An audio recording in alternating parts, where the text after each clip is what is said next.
Olá, galerinha! Sejam bem-vindos a mais uma aula do Preparar. E agora a gente vai trabalhar com a tabela periódica.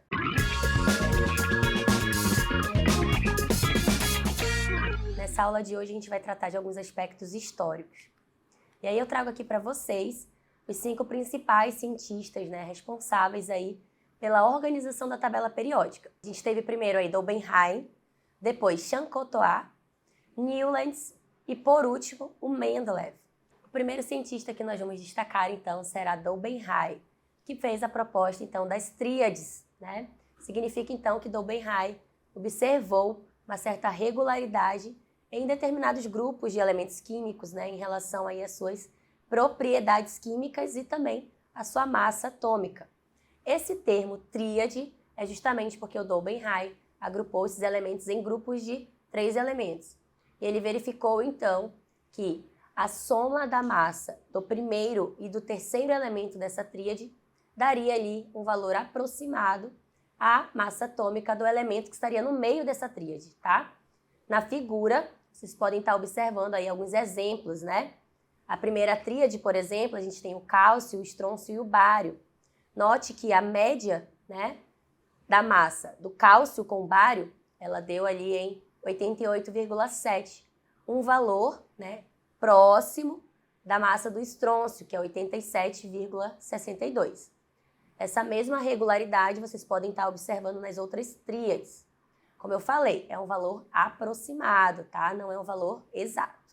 Depois de Dolbenheim, a gente pode falar então de Chancotoa, que foi um francês que veio com a ideia do parafuso telúrico.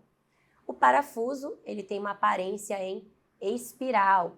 A ideia então de Chancotoa foi organizar agora elementos em grupos de 8, que estariam aí em ordem crescente de peso atômico, tá?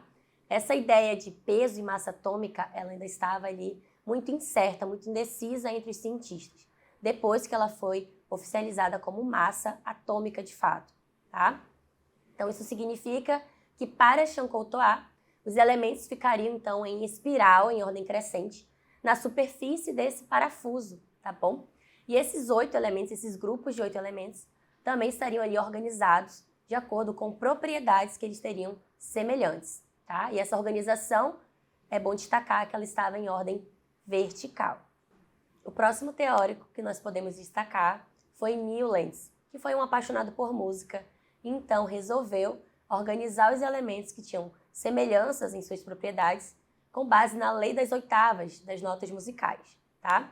Pensem no seguinte, esses 3 cientistas, desenvolveram estratégias diferentes, fizeram analogias diferentes, mas a intenção deles era organizar os elementos que já eram conhecidos, seja de acordo com as suas propriedades, ou também algo que também foi muito utilizado, que era o peso atômico.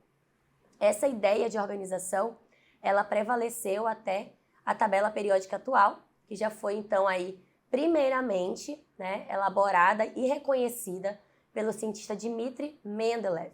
Por muito tempo, Mendeleev ganhou todo o mérito, de organização da tabela periódica.